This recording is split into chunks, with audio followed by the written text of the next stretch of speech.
para los que hacemos práctica de emergencia, es uno de los temas muy apasionantes, así que vamos a revisar el término de lo que es shock, el término de lo que es shock, los estadios de shock, cuándo llamamos un shock indiferenciado, cuándo llamamos un shock refractario, tipo de shock, etcétera.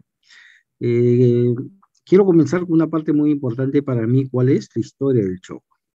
La historia del shock es muy importante porque nos va a permitir entender desde la época de Hipócrates hasta la época moderna cómo es que se han manejado los conceptos de shock.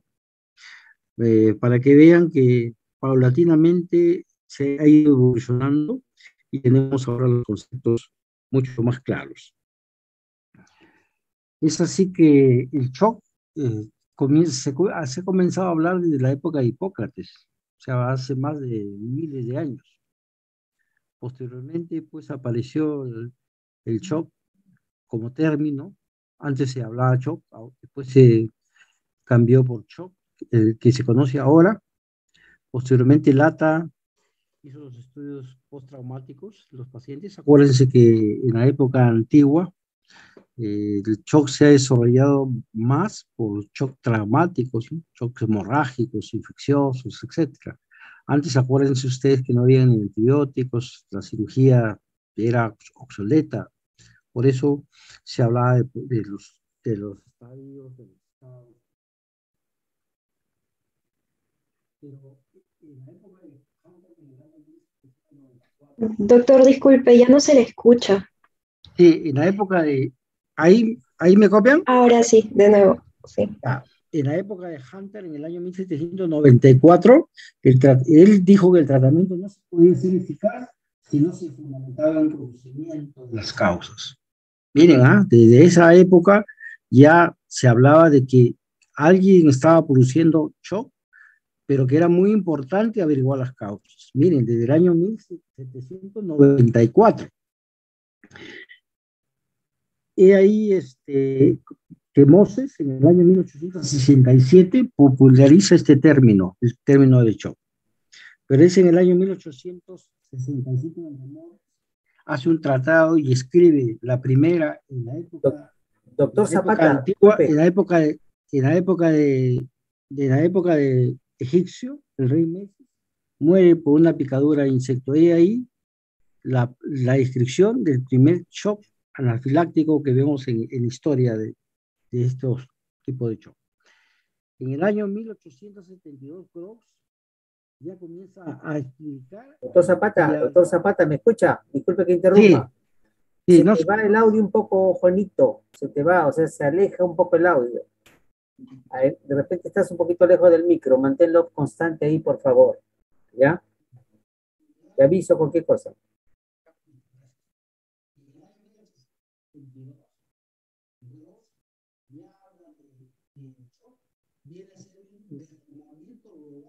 De la maquinaria de la vida, que finalmente eso lo que es un shock, ¿cierto? Como vemos ahora, esa es la palabra del shock, cuando el shock es irreversible. Efectivamente hay un desdoblamiento global de la maquinaria de la vida. ¿Cuál es la vida? Básicamente entendido como cédula. Pero Barren va un poco más allá y dice que no, que es una pausa momentánea del acto de morir. Y efectivamente, también dentro del concepto moderno, porque es una pausa momentánea del acto de morir. ¿Esto qué significa? Que si no nosotros damos un tratamiento efectivo, rápido y oportuno, efectivamente, el paciente fallece. Por lo tanto, sí se puede entender una pausa momentánea del acto de morir. Kreis ya hace un estudio experimental y ya comienza a aparecer lo que es el colapso vascular. Entendido ahora, efectivamente, sí existe un colapso vascular. Como todos sabemos, existe una insuficiencia vascular. Entendido ese concepto y perdurado hasta ahora. Gerreso ya habla de un trastorno de la circulación venosa, ¿no? Esto se ve básicamente en el shock obstructivo. Doctor Zapata. Sí, Wilson Watson estudia la importancia de la estesis capilar en un modelo animal. O sea, a partir del año 1921 ya se comienza a estudiar el shock de manera experimental. Doctor Zapata, doctor Zapata, Sí. se te va el audio, se te va el audio, se te va completamente, se escucha bien bajo. Ahora sí te escuchamos, pero por momentos ¿Sí? se te va. Sí, de repente te Voy estás a entrar en alejando. shock, voy a entrar en shock. Sí, pues, Ahí, y estamos lejos del hospital, no sé cómo rescatarte. a, A a ver, de ver, a ver, repente, Juanito, a ver, por favor. a ver, espérate, voy a revisar mi audio. Ahorita sí te estamos escuchando bien, ¿ah? Ahorita sí te escucha bien. De repente te alejas un poco del audio.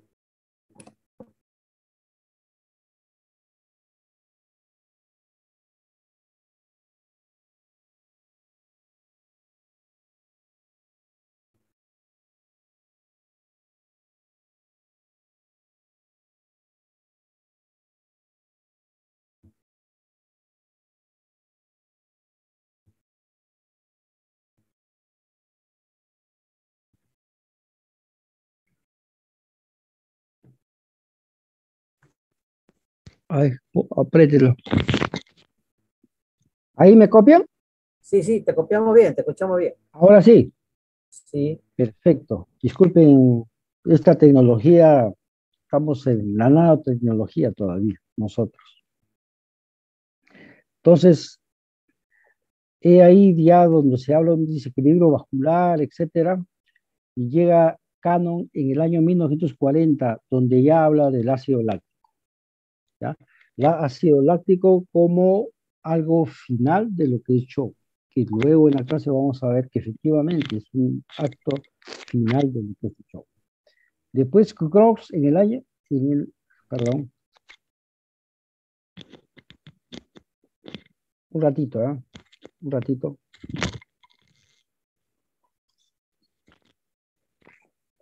No avanza.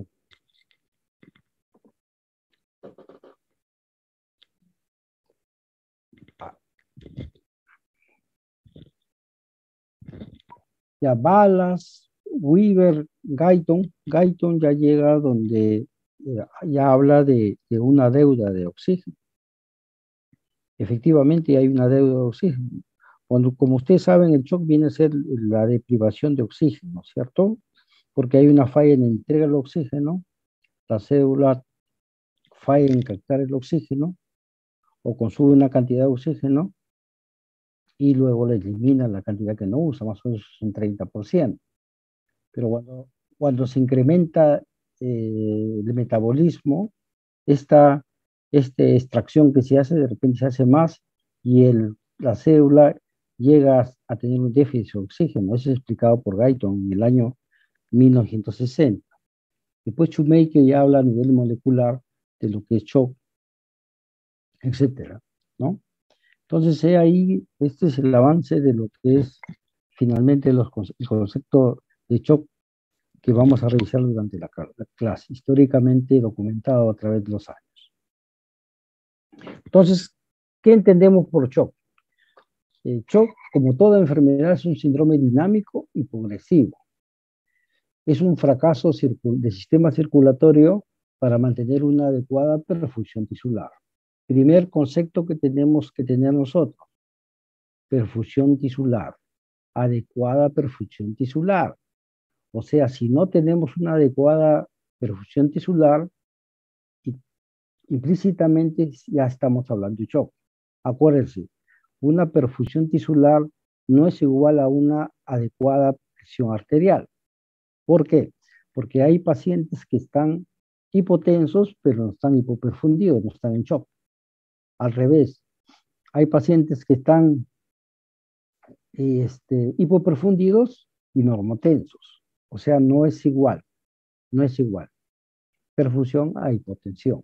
Pero hablar de shock ya es hablar de un fracaso circulatorio para mantener una adecuada perfusión. O sea, nuestra meta, nuestro objetivo en cualquier tipo de shock, cardiogénico, séptico, distributivo, etcétera, es mantener una adecuada perfusión tisular.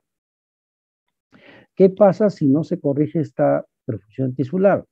Si no se corrige esta perfusión tisular, va a sufrir un daño a la célula y por ende puede producir la muerte.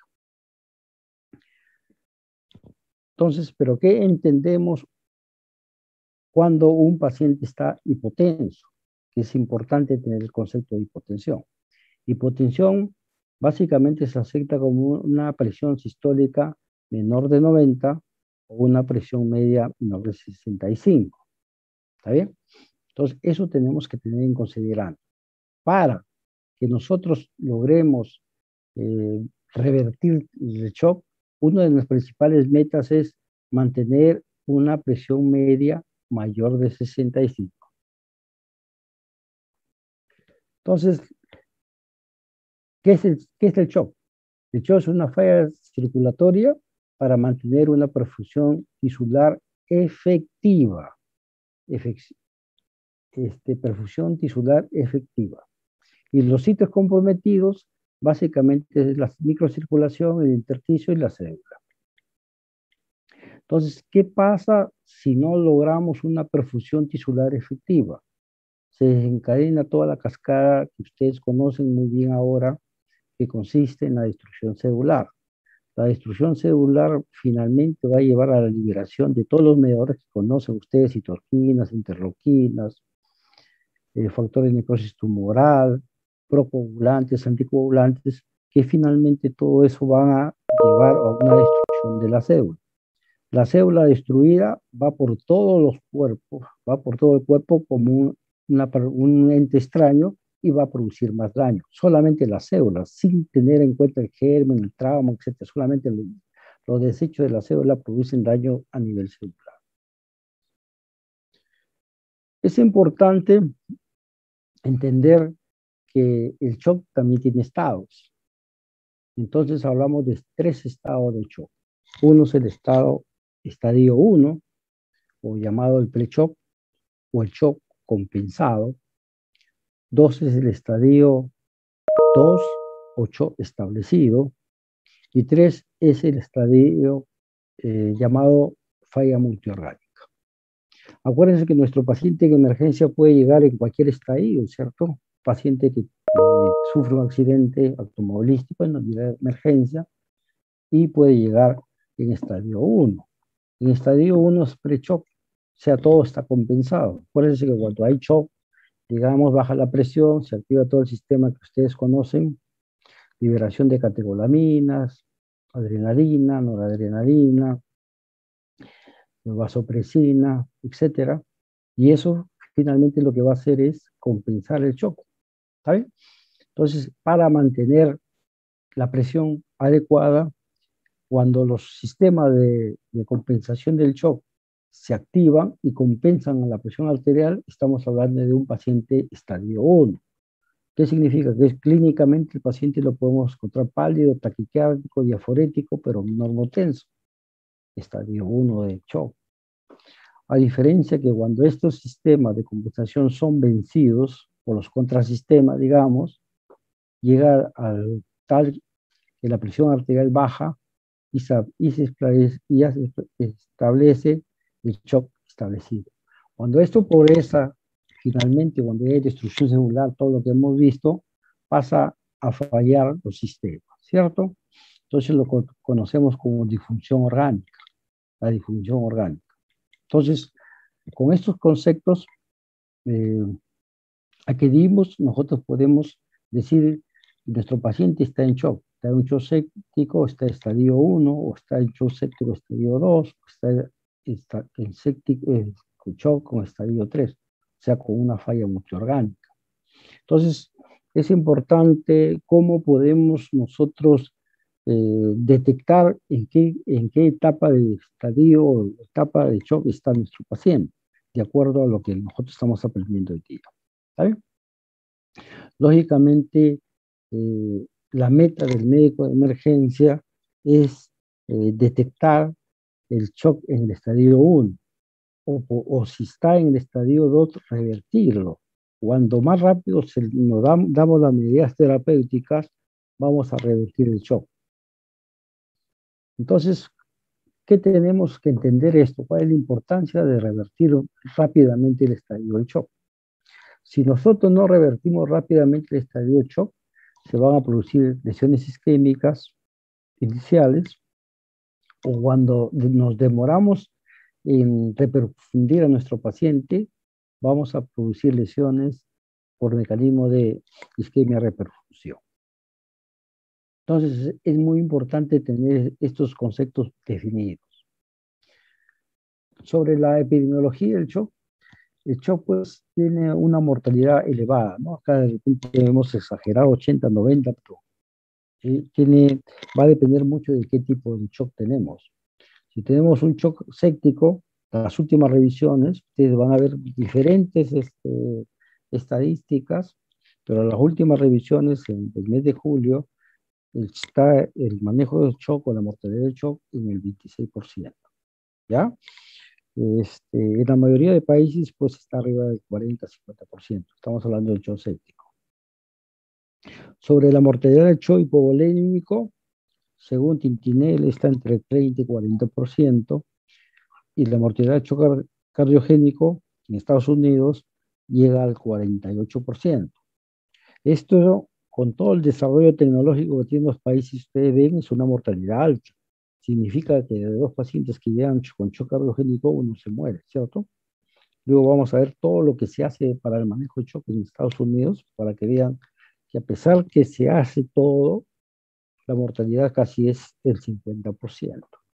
Entonces, como vemos, esta es una patología que tiene una gran mortalidad.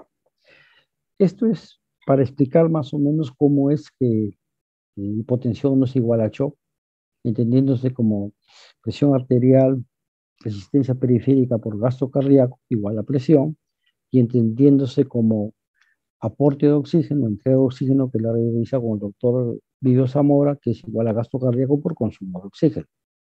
Si yo doy menos aporte, lógicamente manteniendo mi presión, mi resistencia periférica, puedo tener una presión normal, a diferencia de lo que yo pueda tener shock.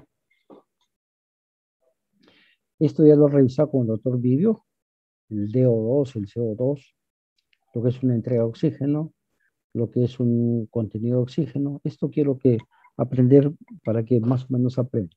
Cuando la entrega de oxígeno, le entrega a la célula consume, ¿cierto? Consume oxígeno. Eso se llama extracción de oxígeno. Lo que no consume, lo devuelve al torrente sanguíneo.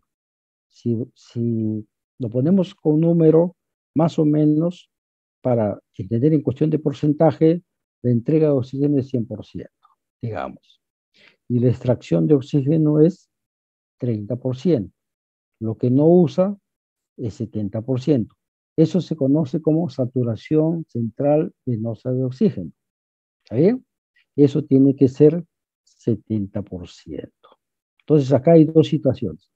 ¿Qué pasa si la saturación venosa está elevada? Entonces, si la saturación venosa está elevada, ¿qué significa eso? ¿Que la célula consume mucho oxígeno o poco oxígeno? Entonces, si la saturación venosa central de oxígeno está elevada, significa que la célula no consume mucho oxígeno, ¿cierto? Lo normal es 30, digamos, consume 20. ¿Qué pasó? Pasó muy rápido, ¿cierto? Es un shock hiperdinámico. En cambio, si la célula consume más, es un shock hipodinámico, ¿cierto? Entonces, por eso podemos diagnosticar. Ya sabemos que para las metas para manejar un shock, uno es mantener una presión media mayor de 65 y otra es mantener una saturación venosa central mayor de 70. ¿Está bien? En todas las metas, básicamente shock séptico, en shock hemorrágico o cardiogénico, siempre va a ser la saturación venosa central mantenerla mayor de 70. ¿Y cómo sacamos, de dónde sacamos esta saturación venosa central de oxígeno? Esto lo hacemos a través de un catéter. El catéter venoso central se coloca, cuando ustedes conocen, la yugular interna, y ahí podemos sacar con una aguja de Diaga, y ahí se va a ver la saturación venosa central tóxica. Que esto en pacientes que tenemos que manejar, nuestra meta va a ser mantener una presión venosa central mayor de 70. Esto es más o menos lo que hemos hablado. Saturación alterada de oxígeno, saturación venosa. ¿Está bien? Entonces, más o menos, ¿qué sucede cuando hablamos de shock y decimos que el shock es una hipoperfusión tisular, ¿cierto? Si hay una perfusión tisular a la larga, la parte final de esta hipoperfusión tisular va a llegar a una hipoxia. ¿Y la hipoxia qué va a hacer? La hipoxia va a ser, en la célula hay dos sistemas de energía, ¿cierto? Lo que ustedes conocen. El sistema Cori y el sistema de la mitocondria oxidativo. Son dos sistemas, ¿cierto? Que luego vamos a ver cómo funciona este sistema para entenderlo un poco más. Entonces, ¿qué sucede? Si hay falta de oxígeno, va a haber un metabolismo anaeróbico. Y eso va a conllevar a una acidosis, y la acidosis va a llegar a una disfunción celular. Y la disfunción celular va a llevar a una activación de la respuesta inflamatoria, que finalmente va a llegar a una falla multisistémica. Igual, la hipoxemia va a llegar a una restribución circulatoria, lo que va a llevar a un daño de isquemia reproducción que hemos visto, que finalmente van a dar daño a nivel de la célula, traducido como una disfunción celular. Quiero que vean este concepto que es muy importante para entenderlo todo esto. Solamente vamos a hablar de lo que sucede en shock, ¿cierto? Sabemos que a nivel de célula, el citoplasma, la glucosa se transforma en piruvato, y este piruvato se forma en lactato, ¿cierto? Ese es el metabolismo anaeróbico. Eso nos da 2 ATP. Pero cuando hay oxígeno, este piruvato ingresa con la ayuda de acetilcoenzima al cicloocleto, que finalmente nos va a dar 36 ATP, o sea, más energía, ¿correcto? Entonces, en shock, lo que sucede es que efectivamente no hay oxígeno, o hay poco oxígeno, y lo que va a dominar va a ser el ciclo de Cori. O sea, más glucosa, más piruvato, más lactato, ¿cierto? Entonces, se va a producir esto. Y como no hay oxígeno, estas células mitocondriales se mueren, ¿cierto? Porque estas células mitocondriales, metabolismo aeróbico. Finalmente, esta destrucción celular va a conllevar a todo el daño celular, ¿cierto? Se van a malograr las enzimas, se va a malograr la membrana, todo se va a liberar. Eso es lo que sucede en shock. Pues no solamente este sistema, ¿cierto? No solamente este sistema de la glucosa, piruvato, lactato, sino también las catecolaminas que suceden, las catecolaminas que se producen, van a activar este sistema y van a formar el piruvato en lactato. Se va a ver más incremento de lactato. No solamente por fenómeno de hipoxia, sino por el sistema de las catecolaminas, la activación de las catecolaminas. Llega a tal sistema que todo esto se agota. Pero ¿qué se ha visto actualmente? Actualmente se ha visto de que el lactato, el lactato, en todas estas zonas, en todas estas zonas se producen ATP. Pero el ATP, cuando hay menos disminución de oxígeno, disminuye la producción de ATP. Pero el ATP no se queda solo. El ATP se transforma en ADP. Y la relación entre ATP y ADP hace de que se active más la glicólisis. ¿Entiendes? Entonces, es muy importante esto porque la glicólisis es un metabolismo rápido y el ciclo que es un metabolismo lento. ¿Vamos? Todos estos circuitos que hemos visto se producen en células que están sometidas a estrés. Pero cuando la célula no está sometida a estrés, funcionan las dos vías. ¿Cierto? Entonces, en sepsis, ¿qué sucede? En sepsis finalmente solamente va a funcionar una sola vía, la vía de la glicólisis, y por lo tanto va a haber mayor cantidad de lactato. Esto ya lo hemos visto. Finalmente lo que termina es un paciente con falla multiorgánica, es la muerte celular. Explicado a nivel de lesión endotelial, esto es precisamente lo que sucede, ¿no? Células inflamatorias, activación de las plaquetas, activación del factor de necrosis tumoral, activación de las citoquinas, activación del óxido nitroso, activación del complemento. ¿Correcto? Eso es lo que nos lleva finalmente a lo que es un daño endotelial. Y el daño endotelial va a depender de dónde está, ¿no? Si está en el riñón, va a producir falla renal. Si está en los leucocitos, alteración en los leucocitos. Si está en el cerebro, también alteración en el cerebro. De dónde, depende de dónde está para producir el daño.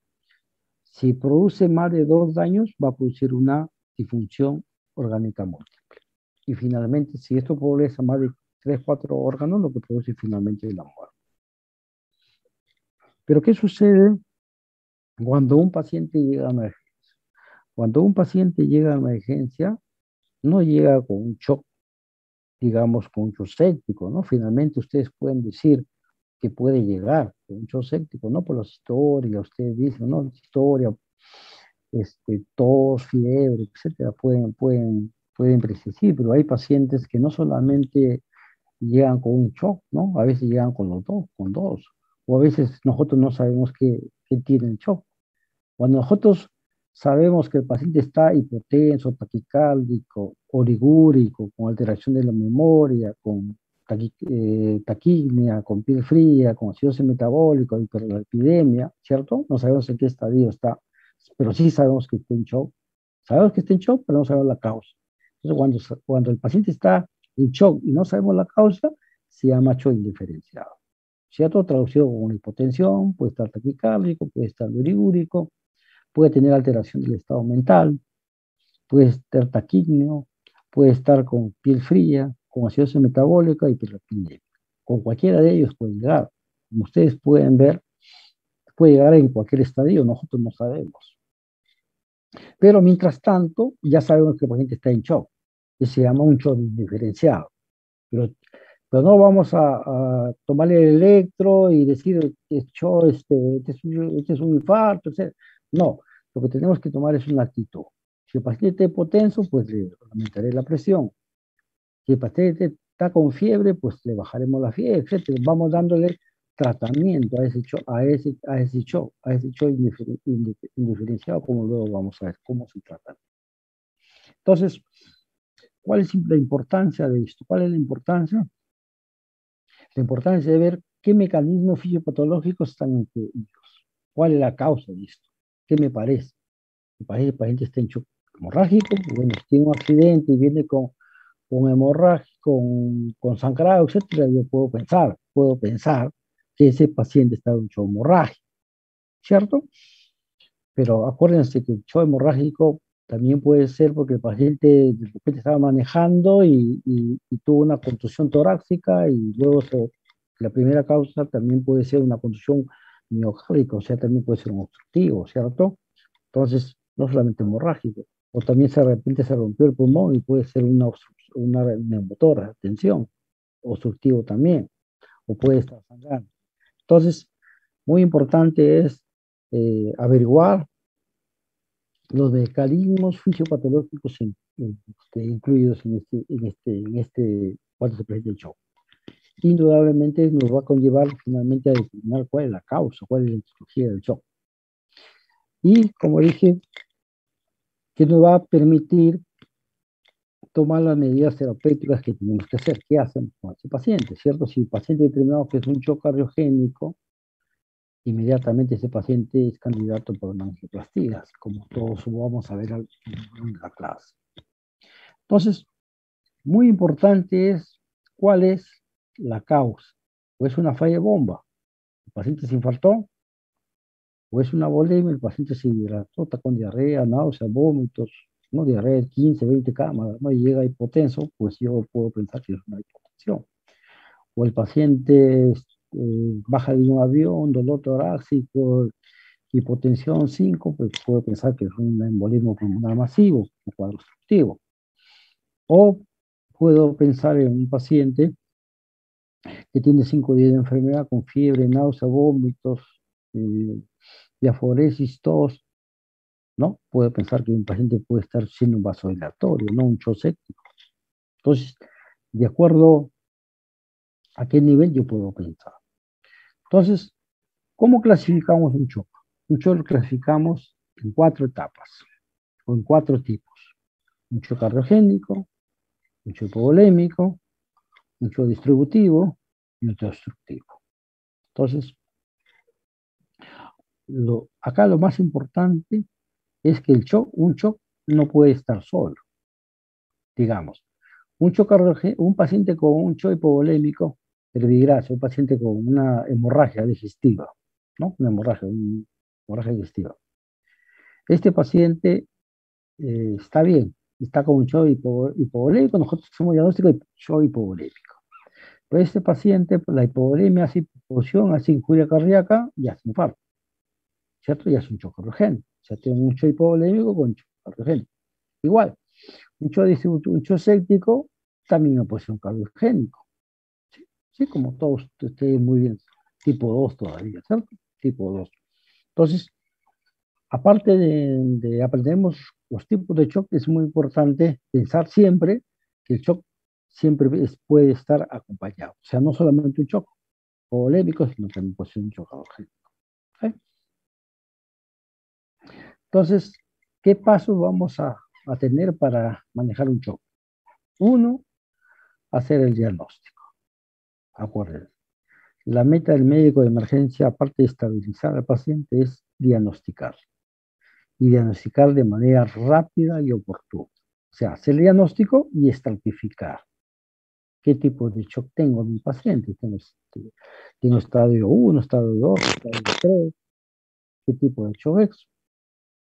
Indudablemente también va a ser una atención inicial, una emergencia, o puede ser en la sala de hospitalización, pero básicamente estamos hablando de emergencia, el manejo tiene que ser emergente. Entonces, se hizo un estudio para que vean más o menos en Estados Unidos, la revisión que acaba de salir en julio, sobre qué porcentaje de pacientes se diagnostican en emergencia con shock séptico. Más o menos es el 80%. Y el 70% de esos, más o menos de los hospitalizados, vienen de la calle. Entonces, y el manejo, más o menos en un 80% se da, el manejo inicial de pacientes con sépticos se da en emergencia. O sea, gran patología del shock nosotros vemos en nuestras emergencias, como vamos a ver o van a ver cuando ustedes vayan a ver.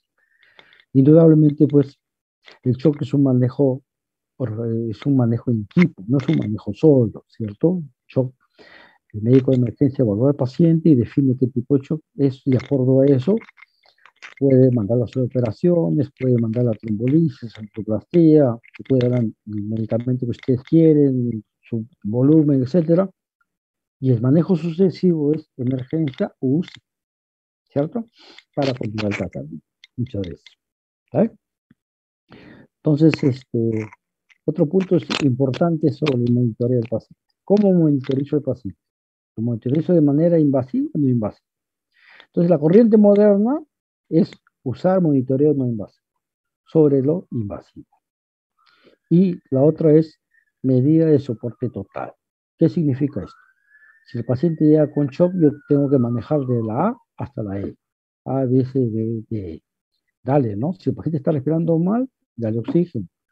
Si a pesar de darle oxígeno está hipoxémico, acuérdense que el shock es deuda de oxígeno, yo tengo que darle oxígeno a mi paciente, entonces si el paciente está con compromiso de conciencia, tengo que intubarlo rápidamente. Siempre tengo que aportarle lo básico. Si el paciente está con hipotensión, yo trato de ver cuál es la causa de hipotensión y darle tratamiento inicial para hipotensión. Entonces, muy importante es la valoración clínica. Les digo que hay un trabajo en Estados Unidos sobre el manejo temprano de sepsis, trabajo hecho por los médicos de emergencia, y vieron que era muy importante la historia clínica. ¿Ya? Básico, la historia clínica y el examen clínico. Básico para definir sepsis. Acuérdense, ¿ya? Examen clínico y historia clínica.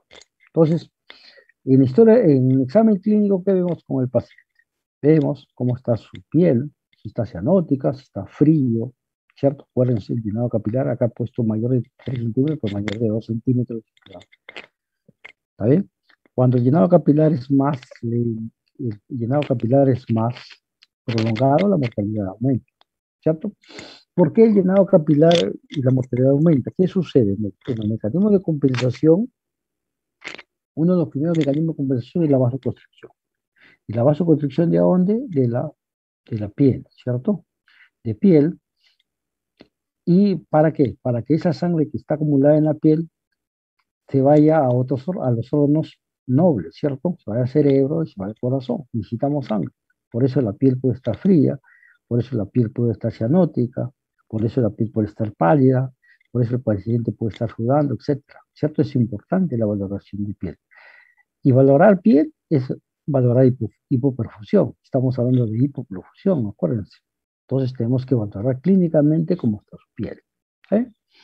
Entonces, esto es importante porque últimamente, en el 2018, sale un trabajo para evaluar la perfusión del paciente.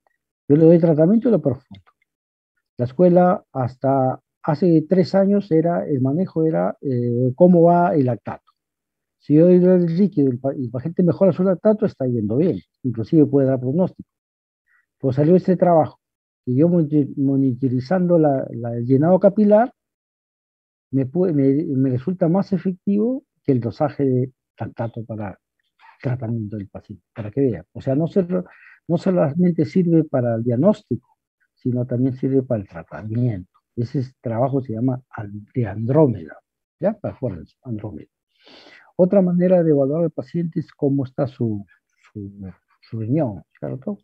Si está ureúrico, entendido de que el paciente debe de orinar más de 0,5 centímetros por kilo, ¿cierto? Si el paciente está menos de 30 centímetros, si pesa 60 y pesa 30, está menos, está oliguro, está disminuyendo. Entonces, es otra manera de evaluar hipoperfusión a nivel renal. Y la tercera manera de evaluar hipoperfusión es trastorno a nivel de conciencia. Esto es recontra importante, ¿cierto? ¿Por qué? Porque muchas veces el abuelito nos llaman en la noche y nos dicen, doctor, el paciente está agitado.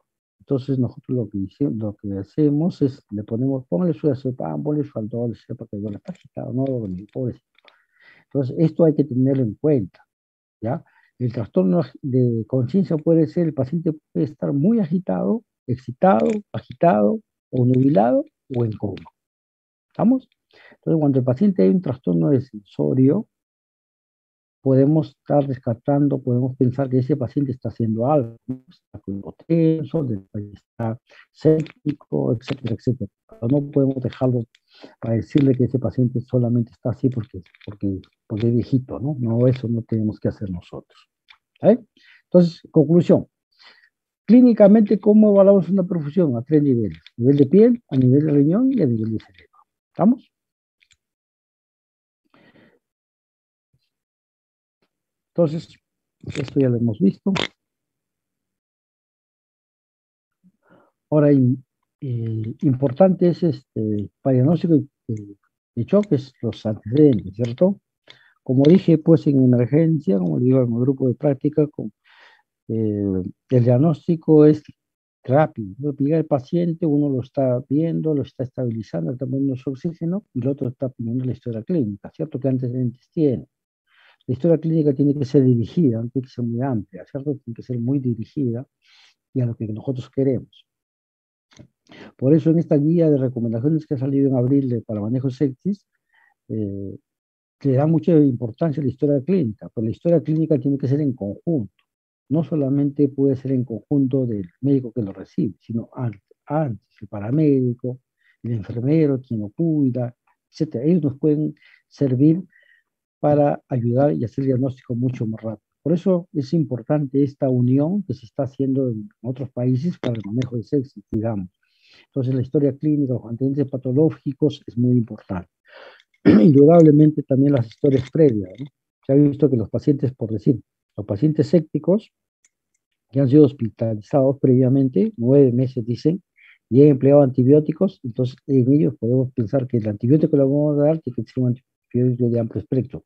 No puede ser cualquier antibiótico, porque esos son pacientes, son candidatos a la resistencia. Otro punto importante también es el examen, perdón, examen clínico. Hablamos del shock escondido, ya sabemos lo que es shock crítico, ¿no? Pacientes que están normotensos, pero tienen shock, o se están hipoprofundidos. Valorar también cómo está la presión arterial, cómo está el pulso, cómo está el flujo, valorarlo clínicamente, cómo está el pulso, cómo está su presión media, está mayor a 65, cómo está el pulso, la presión del pulso, el índice del pulso, la presión de perfusión del pulso, todo eso lo que nosotros nos han enseñado en premédicas, todo esto tenemos que saber, ¿cierto? Entonces, cómo está su flujo urinario, cómo está su sensorio. Y si tenemos métodos invasivos, podemos valorar los métodos invasivos, ¿no? Tipo PVC, tipo cuña, tipo presión sistólica o presión de pulso, etcétera, que luego vamos a ver, ¿cierto? Entonces, esto es muy importante, considerar también las estadísticas hemodinámicas del shock y de acuerdo a la presión capilar en cuña, a la presión venosa central o presión de débito cardíaco o a la resistencia, nosotros podemos ver.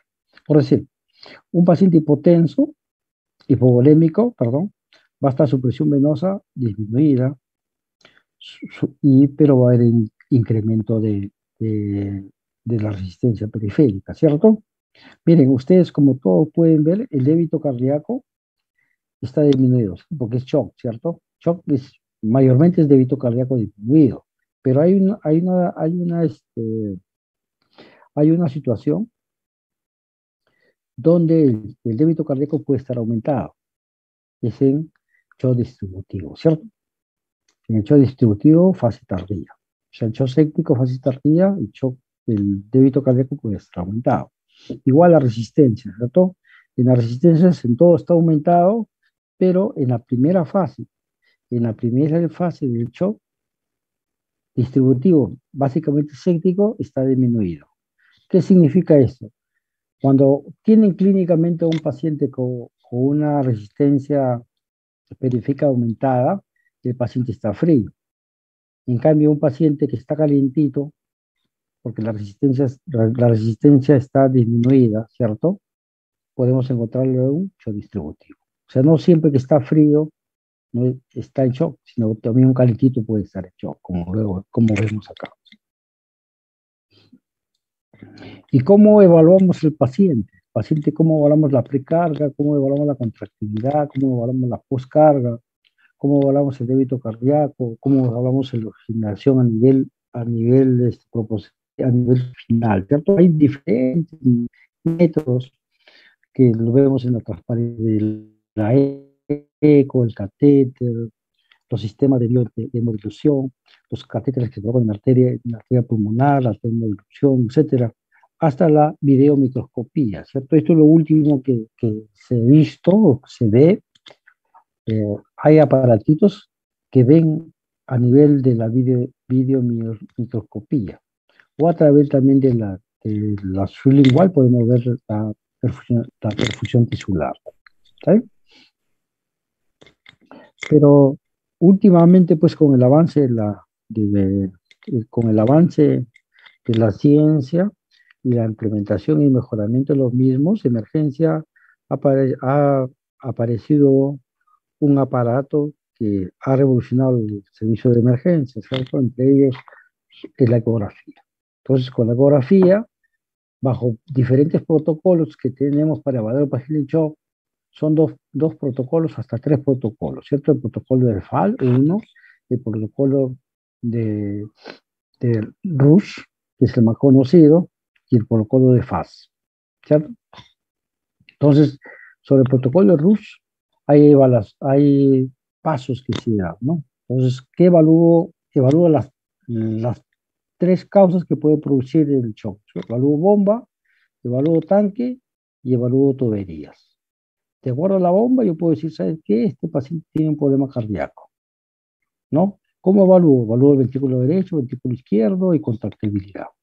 Y de acuerdo a eso, yo puedo decir, ¿sabes qué? El paciente tiene falla de contractibilidad. Puede estar haciendo un infarto, ¿cierto?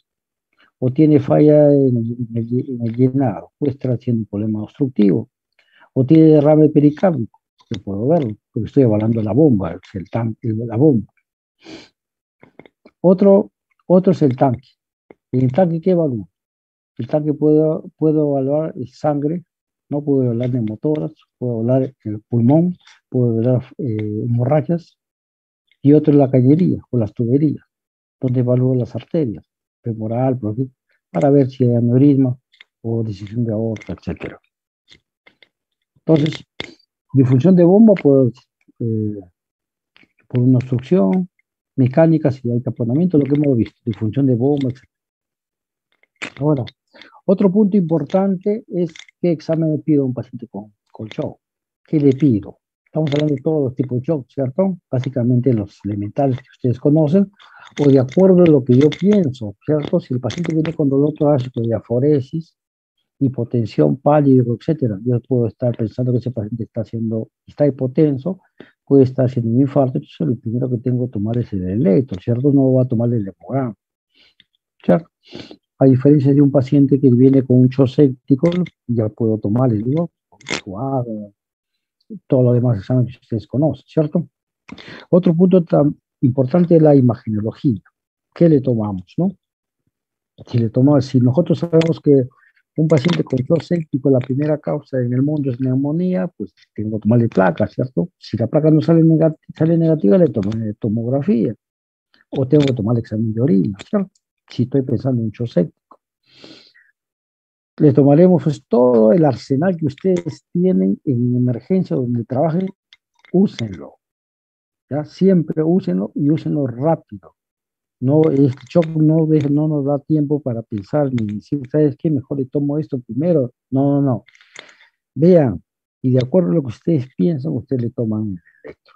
Le pueden tomar los exámenes que ustedes creen mucho más rápido, ¿cierto? Entonces, es importante tener este concepto. Le tomo los exámenes primero de acuerdo a lo que yo estoy pensando, ¿cierto? Entonces, poco a poco, de aquí vamos a revisar el manejo general, qué hacemos con los pacientes, ¿no? Soporte respiratorio, soporte circulatorio, fluidoterapia, que ustedes conocen bien. Ahora, uso de vasopresores, etcétera. Lo vamos a desarrollar en cada tipo de shock que vamos a ver. Ahora, lo primero que vamos a ver es el manejo del shock hipovolémico. ¿Qué hacemos con un shock hipovolémico? ¿Ah? Muy importante es la historia del paciente, qué ha sucedido, cómo se ha accidentado, etcétera. Nos llega a nuestra emergencia un paciente politraumatizado. Entonces ustedes saben que antes de 1970, como historia, un médico, cirujano él, va con su familia y se accidenta. Se muere su esposa y un hijo, y él queda grave y finalmente que lo recupera. Al otro año, él funda el ATLS. El ATLS una metodología, es un mecanismo por lo cual casi todos los médicos del mundo, 70 millones de médicos entrenados, o 7 millones de médicos entrenados en el mundo para el manejo del paciente con trauma. Entonces, sabemos que el paciente con trauma, si hablamos de shock hemorrágico, tiene una clasificación de acuerdo al tipo de hemorragia que tiene. Y lo clasificamos en cuatro tipos de estadio de acuerdo a la hemorragia, ¿no? Estadio 1, estadio 2, estadio 3, estadio 4.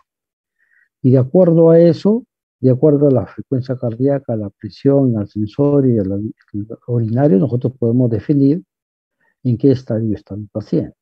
De acuerdo a eso, yo voy a tomar una actitud. digamos. Si el paciente está en un estadio 3, la actitud va a ser, ese paciente puede estar con una frecuencia de 120, con una presión menor de 90 y con compromiso parcial de sensorio. Entonces tengo que tomar una actitud. ¿Qué hago con ese paciente? Entonces, según el ATLS, yo le repongo líquido. Ahora el problema es cuánto líquido le doy, ¿cierto? Entonces, el ATLS dice hay que darle 2 litros. ¿Está bien? Luego vamos a ver cuánto será. Entonces, el manejo del paciente hipotenso es una historia larga, ¿cierto?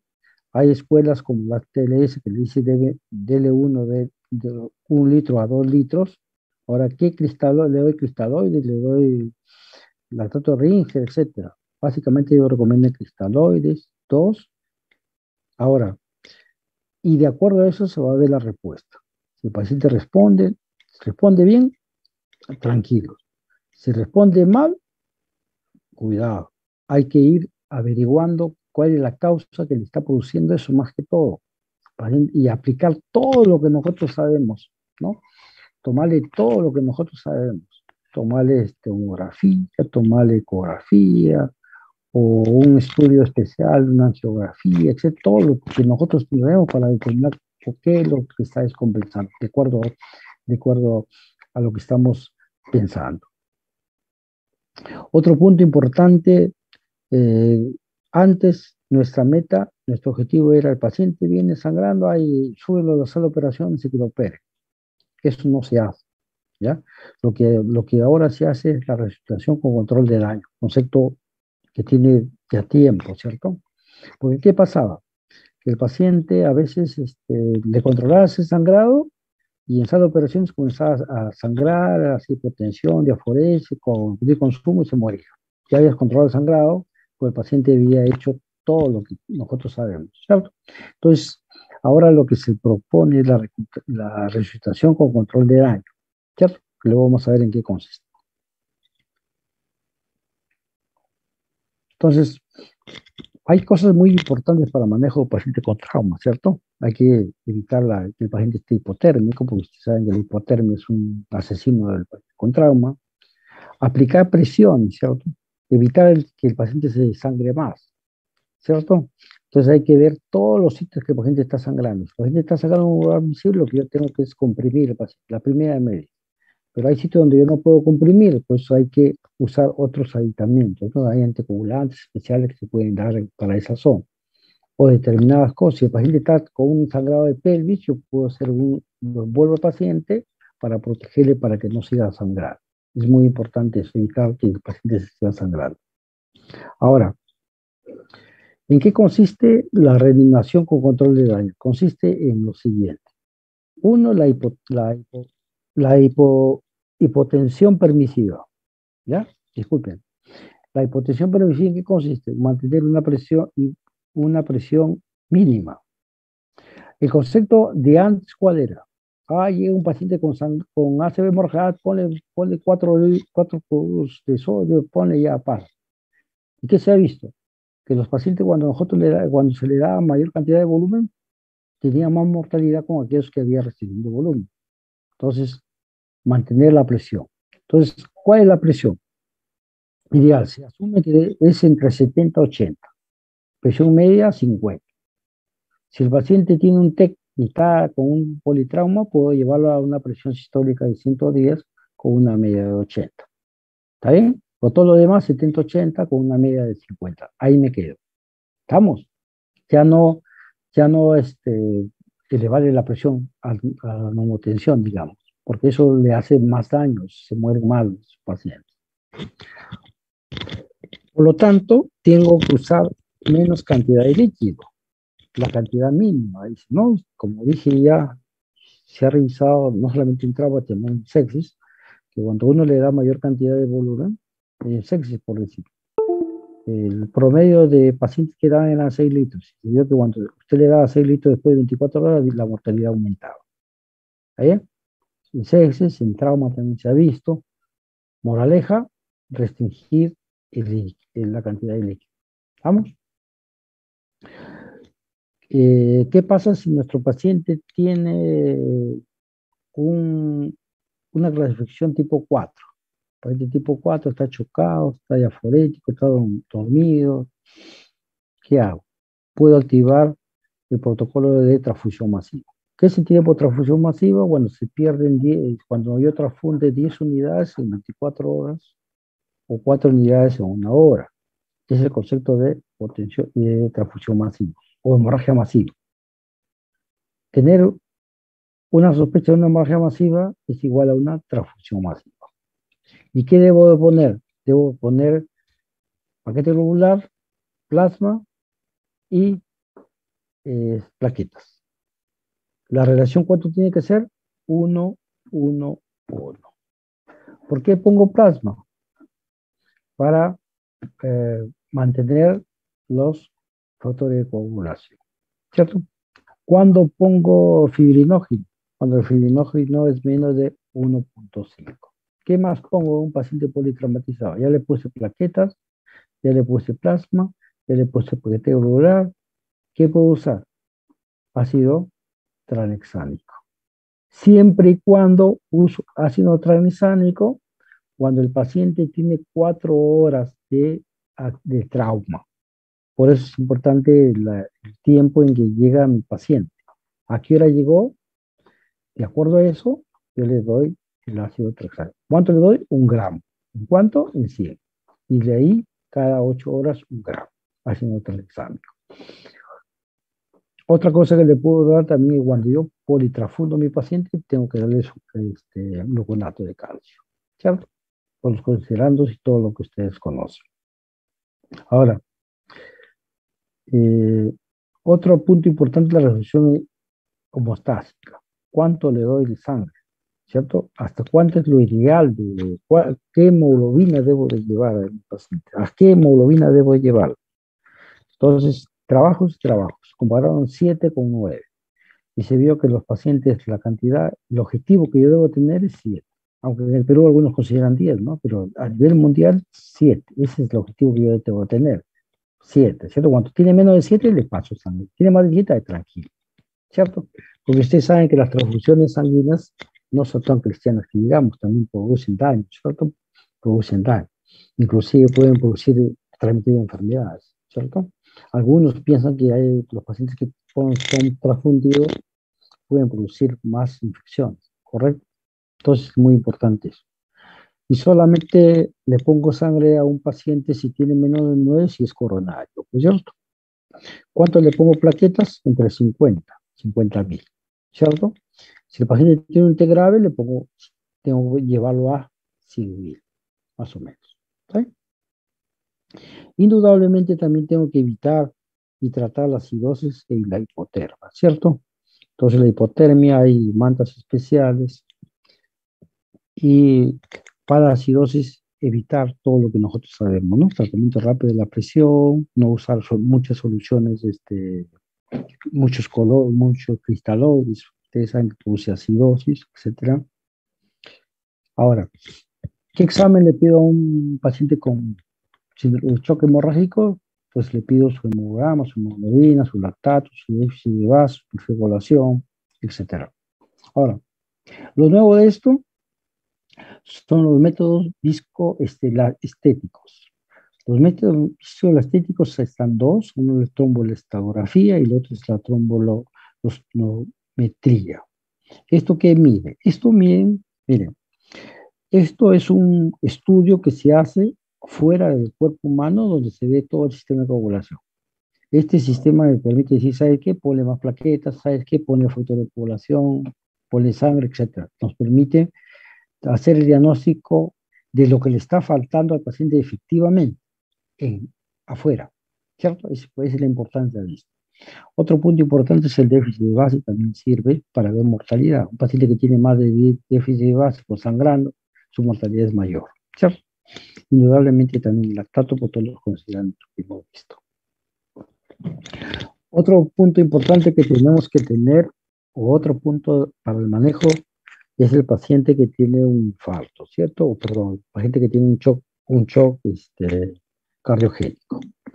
Para esto hay que definir algunas cosas que tenemos que tener, que es el shock cardiogénico, es la persistencia de hipotensión sistólica menor de 90 por más de 30 minutos, o disminución del 30% de su 30 milímetros de su basal, ¿no? O la reducción del índice cardíaco en 1.8 sin medicamentos o de 2.2 con medicamentos, ¿cierto? Y el tercer punto es que tenga la presión de cuña mayor de 18. Esos 3 puntos son los que tenemos que tener para definir si el paciente tiene un infarto, un shock cardiogénico. Le digo shock cardiogénico igual a infarto porque la primera causa de shock cardiogénico es el infarto. ¿Está bien? ¿Cuántos pacientes con infartos hacen shock cardiogénico? Más o menos el 6 al 8% de pacientes. ¿Cuánto lo hacen? En las primeras 24 horas cuando llega el paciente de emergencia. Después de 24 horas que llega el paciente. ¿Por qué ha bajado esto? Acuérdense que la mortalidad que les presenté, el año pasado está en 80 más o menos. Ahora está entre 40 y 50%. ¿Está bien? ¿Por qué? Porque ahora se hace, los pacientes con infartos se les da el tratamiento mucho más rápido. ¿Cuál es? La angioplastía, como lo vamos a ver. Entonces, si el paciente se le hace angioplastía, pocos hacen shock cardiogénico, ¿cierto? Entonces, el objetivo importante de este paciente, del paciente con shock cardiogénico, es mantener la perfusión coronaria. Básico. Mantener la perfusión coronaria. Eso es igual a optimizar la precarga ventricular y disminuir la poscarga ventricular. Sobre todo el ventrículo hay que dejarlo descansar, ¿cierto? El ventrículo hay que dejarlo descansar para mejorar la presión de perfusión. Indudablemente el objetivo va a ser recuperar la masa miocárdica comprometida para que se haga viable, rescatar la penumbra. Ese es el objetivo de todo lo que hacemos, ¿cierto? Entonces, ¿qué hacemos? Usted ya en la clase de infartos han visto de que el paciente yo lo trombolizo siempre y cuando el paciente va a demorar más de 2 horas sin una angioplastía. Porque lo moderno es, hoy el paciente tiene infarto, tratamiento de angioplastía. Si yo no tengo angioplastía, trombolisis. Pero lo ideal es angioplastía. Entonces, el tratamiento del shock cardiogénico, ¿cuál sería? Angioplastía. Pero hay situaciones que yo tengo que operar, sí, siempre y cuando yo le hago un bypass si el paciente tiene complicaciones mecánicas, ¿cierto? Ahora, mucho se ha hablado del balón de contrapulsación. ¿Qué sirve? Hay 2 trabajos, el shock 1 y el shock 2, ¿ya? Entonces, ahí se vio que efectivamente podría servir el balón, podría servir, ¿está bien? Pero de manera transitoria nomás, siempre y cuando yo le voy a hacer la angioplastía o le voy a dar trombolisis, etcétera. ¿Está bien? Pero la piedra angular y diagnóstico, si les ponen una pregunta que saben cuál es el tratamiento de shock cardiogénico, angioplastía. ¿Está bien? Entonces, pero en el shock 1 se vio que la angioplastía, entonces la pelea era, ¿le hago angioplastía a todos los vasos comprometidos o le hago angioplastía a vasos culpables? En el shock 2 se demostró que la angioplastía debe ser solamente al vaso culpable, nada más. ¿Sí? Entonces, y si no mejoran los pacientes, como dije, el tratamiento va a ser quirúrgico siempre y cuando que el paciente tenga una descompensación aguda, ¿no? O tenga ruptura de válvula, ruptura del ventrículo, o una insuficiencia mitral aguda severa. ¿Cierto? Ahora, en otros países, en el Perú, creo que solamente hay un centro, creo que es en Córdoba, donde hay dispositivos de asistencia ventricular. ¿Está bien? Los dispositivos de asistencia ventricular hay temporales y de larga data. ¿Cierto? Lo que los 2 han demostrado que pueden ayudar. ¿Está bien? Pero que sean superiores a los demás, no, pero sí pueden ayudar. Otro es el sistema de soporte cardiovascular percutáneo, o el ECMO, ¿cierto? Es un campo nuevo, no sé si los cardiólogos, futuros cardiólogos les interesa, es un campo muy apasionante. Espero que uno de ustedes se desarrolle en esta temática. Ahora, otro punto importante, o otro tema es el hecho anafiláctico. O sea, hablamos de anafilaxis, una reacción de hipersensibilidad severa que pone en peligro la vida del paciente. Pone en peligro la vida del paciente. Esa es anafilaxis, ¿cierto? Entonces, como pone en peligro la vida del paciente, el paciente puede ser diferente, ¿no? Puede ser abones, ¿cierto? Ronchas, como le llaman algunos. Puede ser compromiso pulmonar, puede ser compromiso cardíaco, o puede ser compromiso digestivo, ¿cierto? Entonces, acuérdense que hay un 20% de pacientes que no hacen abones, no hacen ronchas, pero hacen shock anafiláctico, ¿eh? Cuidado. O sea, no siempre, no está hecho, le ponen una penicilina y el paciente está con laringoespasmo, hipotenso, y dice, no es shock anafiláctico porque no tiene ronchas. Mentira, porque hay un 20% que no hace. Ahora, ¿hay condiciones para hacer el shock anafiláctico? Sí. Por decir, los pacientes ancianos, los pacientes que tienen enfermedades pulmonares crónicas, vertiginosis, asma, pacientes con EPOC, pacientes que hacen ahora, miren, hay una situación en las cuales nosotros, el paciente hace una anafilaxis y nosotros lo mandamos a su casa y el paciente está volviendo porque se hinchó de nuevo. ¿Está bien? Eso se llama, a ver, es una reacción bifásica que dan en pacientes con anafilaxis. Esos pacientes tienden a ser shock anafiláctico. Aquellos pacientes donde nos demoramos en poner la adrenalina también puede ser una condición para producir shock anafiláctico. Aquellos pacientes que toman, que hacen ejercicio, es una condición para hacer anafilaxis. O sea, hay gente que dice, estaba bien, me comí un chocolate y fue a hacer ejercicio. El chocolate depende de me cayó mal. El ejercicio le estimuló para que el chocolate le hiciera mal. O sea, el chocolate, el alcohol también es un factor desencadenante para producir anafilaxis. El alcohol, los AINES, los ejercicios. Las causas que más producen son los medicamentos, ¿no? Las penicilinas, los antiinflamatorios, los bloqueadores neuromusculares en los pacientes hospitalizados hacen anafilaxis, ¿no? Y también los guantes, a veces, ¿no? A veces uno le hace un tacto a un paciente y puede producir anafilaxis, ¿no? El mismo látex, etcétera, ¿no? ¿Qué le hacemos a un paciente con shock anafiláctico? Puede que es una situación de peligro de la vida del paciente. El paciente ha venido, le han puesto algún medicamento, y qué le hacemos al paciente, qué le ponemos, ¿no? Droga de elección, acuérdense, droga de elección, subrayen esto, es la adrenalina. ¿Cómo la pongo? La pongo intramuscular. ¿Cuánto le pongo? 0,3 a 0,5 miligramos. Intramuscular. ¿Dónde? En la mitad del muslo. Pregunta, ¿saben? Mitad del muslo. Intramuscular. Si no responde, paso a endovenoso. 0,1 microgramos por kilo por hora. Endovenoso, función de endovenoso. Ya le puse al paciente, puse la adrenalina, 3 veces, no me responde, ya le puse adrenalina, no me responde, puedo usar otro vasopresor, puedo usar vasopresina, puedo usar adrenalina, etc. Puedo usar. Otro medicamento que usa es el glucagón para pacientes con intoxicación por beta bloqueadores o insulina. Y la terapia de segunda línea ya vienen a ser las nebulizaciones con salbutamol, vienen a ser los corticoides, metilprednisolona 125, nebulizaciones, como hemos visto, etcétera, ¿no? Es lo que se usa como terapia secundaria, pero lo principal es el manejo de adrenalina. Otro punto importante también, como es un shock distributivo, si hay una gran vasodilatación, el manejo es volumen. ¿Cuánto le ponen volumen? De 1 a 2, a chorro. Ahí sí se pone de 1 a 2 a chorro. ¿Ya? Entonces el paciente le pone su oxígeno, su cánula, 2 vías, adrenalina intramuscular no responde, subiendo venoso, bomba de infusión.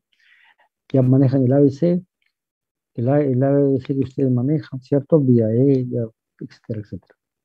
Ahora, para terminar, quiero hacer un recordar de lo que es sexy, ¿cierto? Este es el tema muy apasionante, creo que a quien no le gusta el manejo de sexis.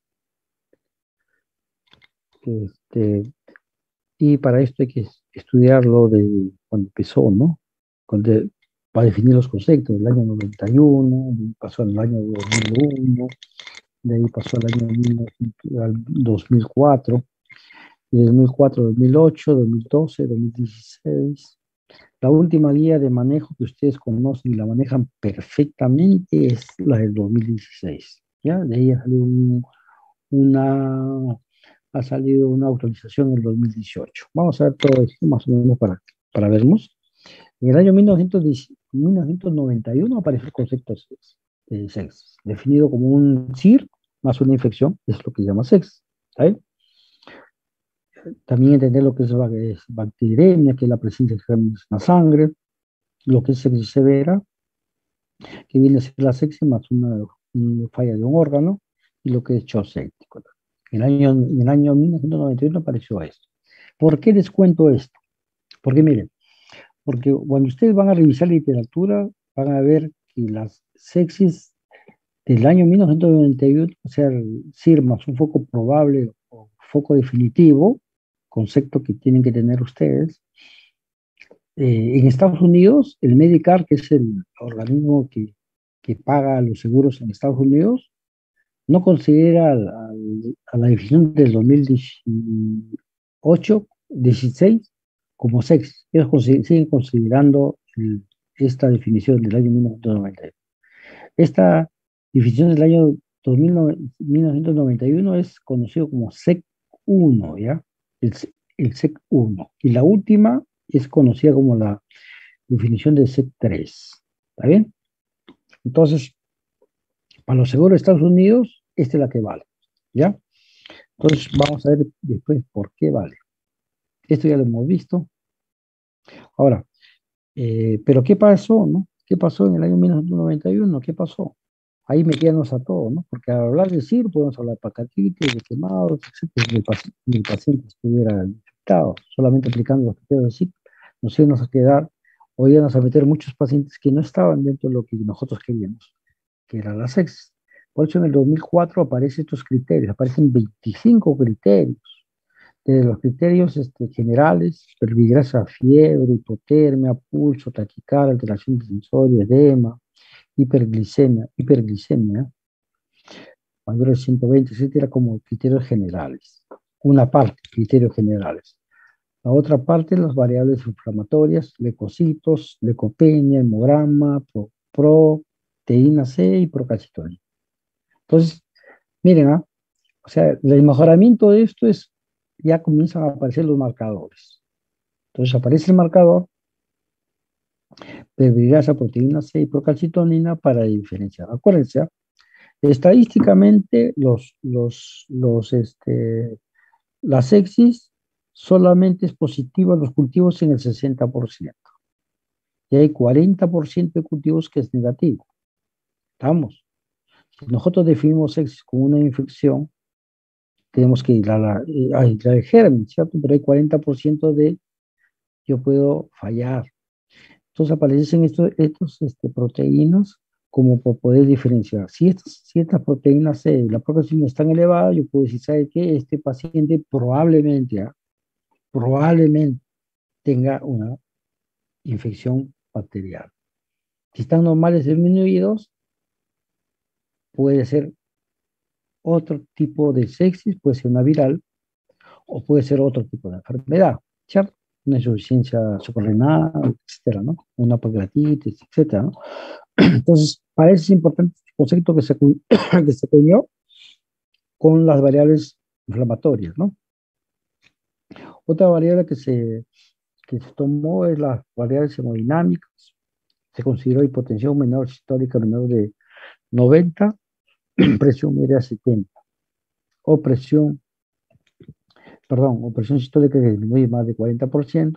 Ahí ya hablaban las alteraciones de mayor de 70 y el índice cardíaco mayor de 3.5. Acá lo ponen índice cardíaco mayor de 3.5. Otro punto importante, otra variable considerada la variable de disfunción orgánica. Y acá es otra contribución, ¿eh? De 2004 ya comienzan a hablar de disfunción de órganos, ¿cierto? Entonces, hablamos de disfunción pulmonar cuando hay la hipoxemia arterial menor de 300. Ya hablo de disfunción pulmonar, ya estoy hablando de disfunción pulmonar. Claro. Ahora, hablo de oliguria cuando la orina es menos de 0.5. O hablo de insuficiencia renal cuando la creatinina aumenta en 0.5 miligramos. Igual, si hay alteraciones hasta el nivel de coagulación, el R mayor de 1, ya estoy hablando de una alteración a nivel de coagulación. Igual, delirio, si hay ausencia de sonidos intestinales, puedo definir que ese paciente está siendo coagulado. Es igual, una trombocitopenia o incremento de bilirrubina. Que todo esto nos sirve, ¿no? Ahora sí nos sirve. Y otra variable que se ha visto, que se vio o que propusieron son las variables de perfusión tisular, ¿no? Se tiene como hiperlactinemia mayor de 4. Aquí hay dos cositas importantes que tienen que tener.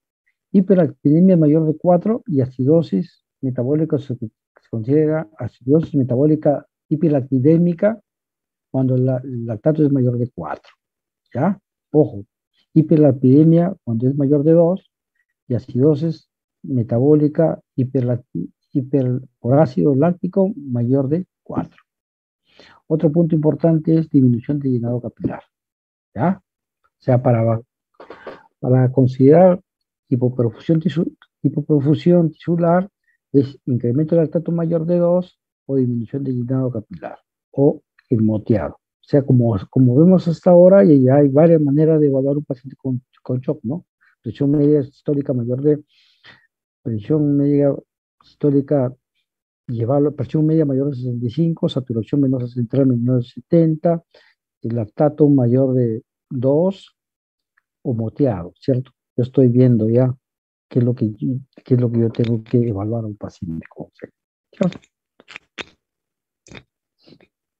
Ahora, llegó el año 2016 y apareció el tercer concepto que ustedes ya lo manejan bien, ¿cierto? Todo lo que es el Q-SOFA, que lo entienden muy bien, lo que es el SOFA. O sea, el Q-SOFA me sirve para diferenciar. Miren, ¿eh? El Q-SOFA llegan a pacientes a emergencia. ¿Está bien? Yo no sé quién está séptico o no quién está séptico. El hecho que yo le haga Q-SOFA no significa que ese paciente está séptico. Yo creo que está infectado, ¿cierto? Yo creo que puede estar infectado, lo creo, por eso le hago Q-SOFA, ¿ya? Luego que ya termino que ese paciente tiene 2 Q-SOFA, yo le puedo hacer SOFA. ¿Para qué le hago el SOFA? El SOFA le hago para ver si hay disfunción de órganos, porque el concepto nuevo de sepsis es una infección que pone en peligro la vida del paciente a una regulación que provoca una disfunción de órganos. O sea, yo tengo que demostrar que ese paciente está infectado, 1, 2. Cuando yo creo que el paciente está infectado, 2, definir que el paciente está con disfunción de órganos. Vamos, ¿qué aplico? Aplico el SOFA, para eso aplico el SOFA, ¿cierto? ¿Qué pasó con el CIR?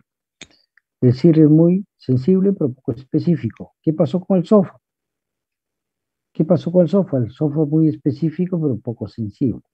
¿Qué debo aplicar? Aplico todo. ¿Ya? En la última guía dice aplique todo. Aplica el CIR, aplica el SOFA, aplica el Warning, que ustedes lo conocen en pediatría. Aplica todo. ¿Vale? Todo este es el SOFA que ustedes conocen, ¿no? Ahora con el Mediconsult ustedes entran y ahí les sacan, ponen todos los parámetros. Sabido que hay puntaje de 0 a 4, ¿no? Que hay diferentes órganos que se evalúan, entre ellos el aparato respiratorio, el aparato del corazón, el hígado, el cardiovascular, el riñón, ¿sí? Y el sistema neurológico. Son 6 sistemas que se evalúan. Cada uno tiene un puntaje de 0 a 4. O sea, lo máximo de un SOFA de 24. ¿Está bien? Eso es lo que tienen que tener ustedes en cuenta para valorar a un paciente que está o no está infectado. Esto ya no lo hablamos porque ustedes lo conocen a maravilla, lo hemos revisado en pediatría, lo que es un SOFA, lo que es un SOFA. Las definiciones que ustedes las tienen hasta ahora ya muy bien aprendidas. ¿Está bien? Entonces, ahora, ¿cómo manejamos un shock séptico? ¿Le damos fluidos? ¿Cuánto le damos? Si le damos fluidos, de ahí le damos vasopresores, De ahí le ponemos sinorrobo, le ponemos sangre, ¿qué le hacemos? Le ponemos antibióticos. Entonces en el año 2016 salió un manejo. ¿Qué resulta? Que ahora los manejos en medicina son de acuerdo a paquetes. Así como hay paquetes que nosotros compramos, ¿no? Paquete de televisor, cocina, etcétera, etcétera. Igual, acá hay paquetes. Entonces, el primer paquete es fluidos. El segundo paquete es vasopresores. El tercer paquete es lactato. El cuarto paquete es antibióticos. Son 4 paquetes. ¿Ya? ¿Qué resulta? Que es diferente. O sea, cuando yo doy los 4 paquetes, bajo la mortalidad. ¿Ya? A diferencia que si yo doy los paquetes separados. ¿Está bien? Entonces, el fluido, ¿cómo manejo el fluido? ¿Cuál es mejor? Aquí hay una lucha tremenda. ¿Cuál es el fluido? Entonces, ¿cuánto le doy primero? En la última guía del 2016 dice, hay que darle 30 miligramos por kilo de peso. ¿Está bien? Eso es lo que está en la guía.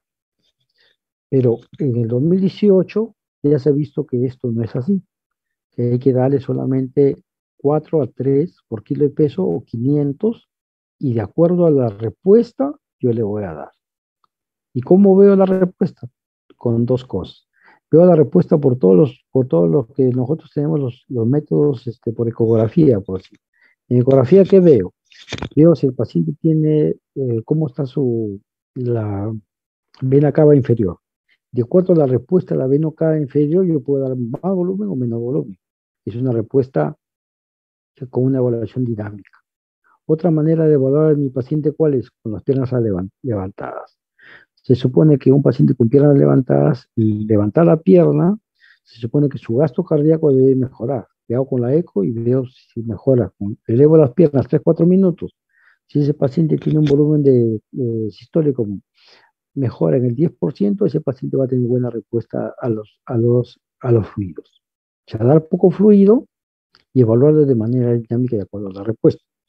Porque se ha visto que cuando se le da mayor cantidad de fluido, cuando se da mayor de 3 litros en 24 horas de volumen, la mortalidad aumenta. ¿Ya? Eso es lo moderno, lo que se está usando ahora. No dar mucho volumen para gente con seco. O sea, eso del 30 por kilo de peso, ¿qué tiene? Es una recomendación de expertos. Es una recomendación, pero no tiene sustento, no hay sustento. Todo el sustento es lo que se está haciendo últimamente, ¿cierto? Menos cantidad de volumen. Ahora, otro es usar vasopresores. Se dice, ¿qué usar primero? ¿Usamos vasopresores o usamos volumen? Entonces, si podemos iniciar de manera paralela, no hay problema.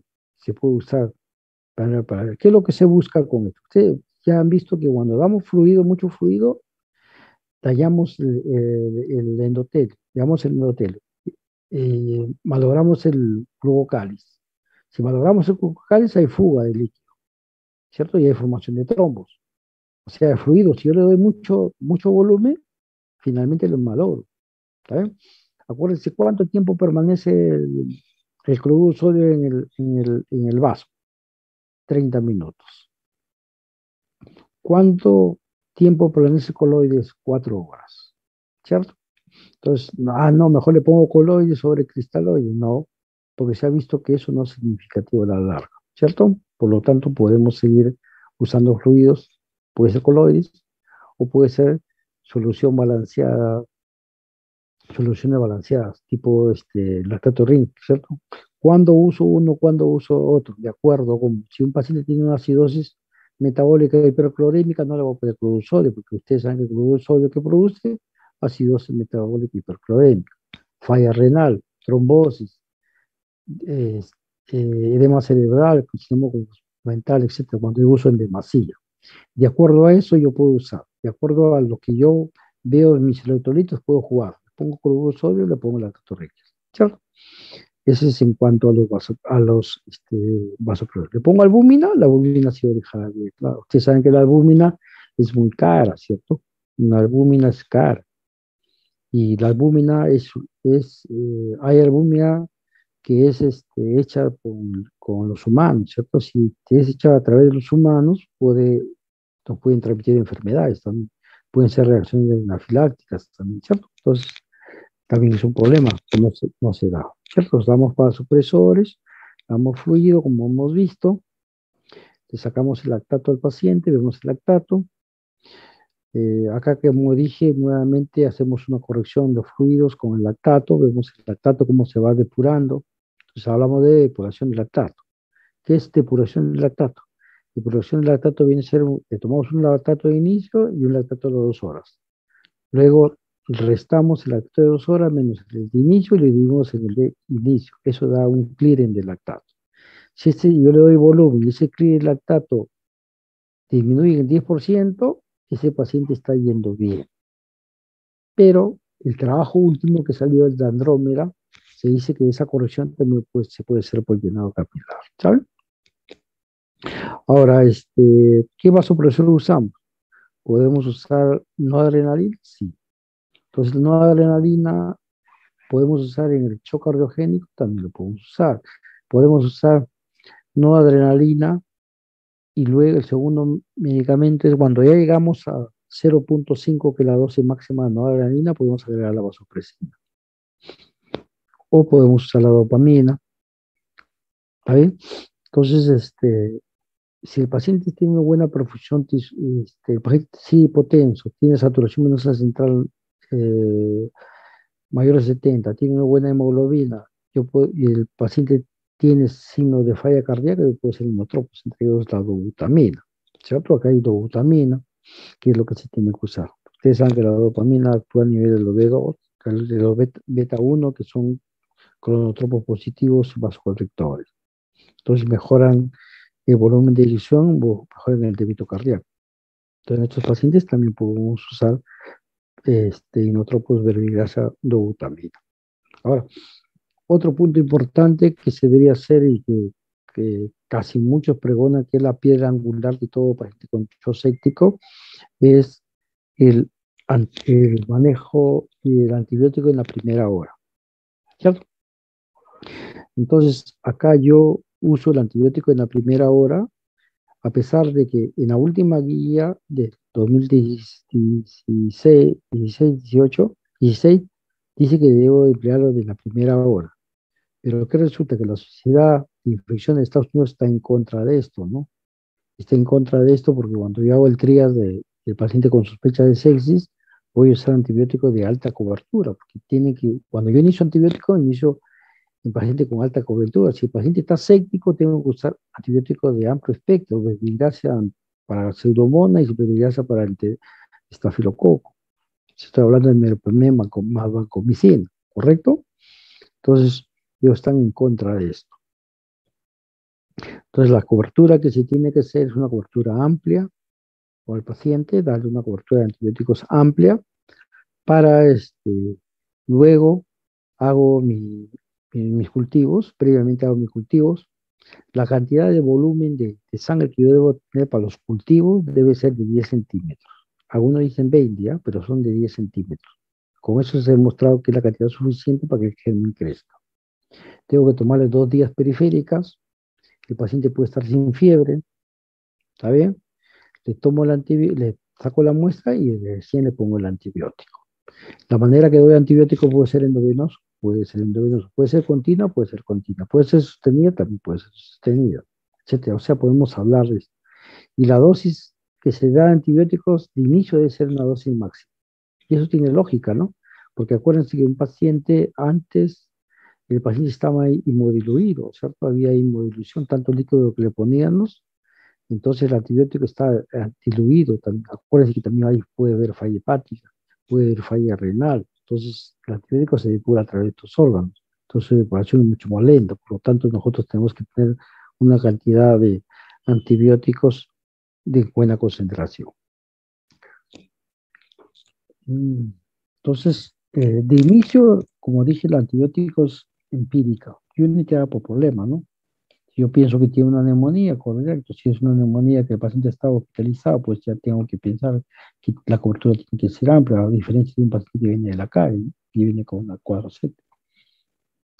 Y otro punto importante en manejo de shock séptico es el tratamiento quirúrgico del paciente, ¿no? Si el paciente tiene una peritonitis por una apendicitis perforada, ni modo que lo primero que tengo que hacerle es, aparte de todo lo que hemos visto, es sacarle la fuente de infección. Verbigracia también si el paciente tiene una pancreatitis, una diverticulitis, etcétera, ¿no? Y si el paciente está invadido o tiene algunas sondas o algunos catéteres, también tengo que pensar en el examen clínico que tengo que sacarse, ¿no es cierto? Entonces, muy importante es el enfoque integral del manejo de pacientes con SEI. Entonces, para terminar, solamente esta parte que es muy importante, ¿ya? Siempre se nos ha dicho, el paciente finalmente en un cuadro séptico, si hay mecanismos de compensación, ¿cierto? Hay mecanismos de compensación, primero, ¿no? Liberación de catecolamina, vasopresina, aldosterona, etcétera, todo lo que ustedes conocen. Finalmente hay un mecanismo de vasodilatación. Acuérdense que cuando hay lesión endotelial, aparte de los coagulantes, procoagulantes, todo lo que ustedes muy bien manejan, también hay liberación de óxido nítrico. El óxido nítrico, finalmente, el paciente hace un cuadro de vasodilatación generalizada. Entonces nosotros tenemos que pensar cuando hablamos de un shock refractario. Un shock refractario es cuando el paciente está en un shock vasodilatorio a pesar de que nosotros usamos vasopresores, verbigracia no adrenalina. Entonces, si ustedes ven en el cuadro, más o menos 0.5 por kilo de peso, más o menos, esos son los equivalentes de epinefrina, dopamina, etc. Pero cuando consideramos resistencia, shock vasodilatado, cuando usamos no adrenalina mayores de 0.5 microgramos por kilo por minuto. Cuando nosotros usamos esa cantidad de noradrenalina, ya podemos estar hablando de un shock vasodilatorio. Entonces, el shock vasodilatorio, la mortalidad es alta. Medicamentos que usamos aquí en Perú no tenemos nada. No tenemos medicamentos para manejar el vasodilatorio, ¿no? Algunos podemos usar no adrenalina, le agregamos vasopresina, algunos le agregan adrenalina, no sé por qué, pero algunos le agregan. Y los medicamentos que son en otros países es la angiotensina 2. Ustedes saben que la angiotensina 2 es vasopresor. Y otro es el óxido nítrico, que tampoco tenemos. Que haga óxido nítrico que iría a controlar la liberación de óxido nitroso. Entonces, con esto quiero finalizar con ustedes. No sé si tienen alguna pregunta. ¿Está bien? Si les ha parecido la clase aburrida, que lo dicen. ¿Sí? ¿Me copian? Sí, doctor, todo perfecto. ¿Alguna duda? De mi parte no sé si algún compañero tendrá alguna duda.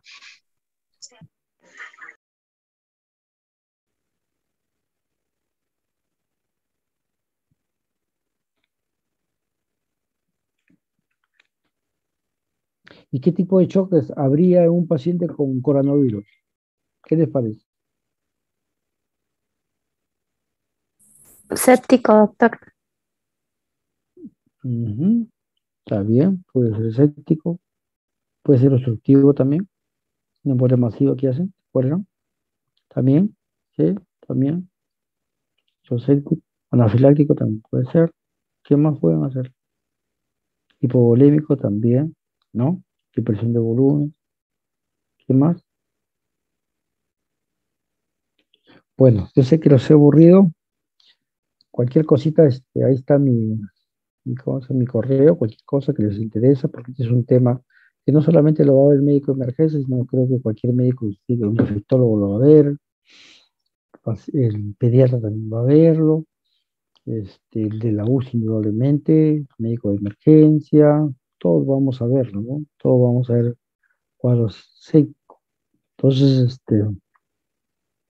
les agradezco por la participación. Muchas gracias. Muchas gracias, doctor. Gracias, doctor. Gracias, doctor. Gracias, doctor. Gracias, doctor. Buenas noches, doctor. Gracias, doctor. Buenas noches. Hasta luego, mañana los espero.